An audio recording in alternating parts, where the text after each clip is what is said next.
kò tó káwọn mímọ́ bẹ̀rù, kí wọ́n sọ retí nù, gbà wọ́n kórè tí rànwọ́ rẹ̀, Olùgbàlà yóò dé.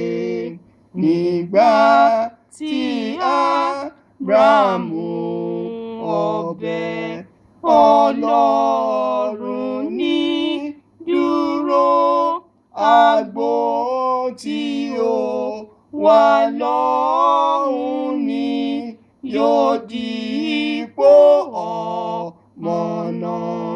Gbà tí ó náà rí sínú omi, kóró láti yọmọ, ṣùgbọ́n Ọlọ́run rán ẹja tó gbé lọ sébùté.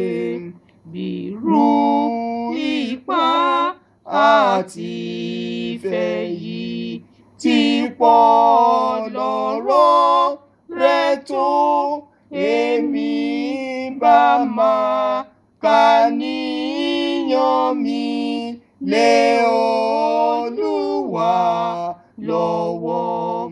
Ẹ dúró de ìrànwọ́ rẹ̀, bó tilẹ̀ pẹ́ dúró, bí ìlérí náà tilẹ̀ falẹ̀, ṣùgbọ́n kò lè pẹ́.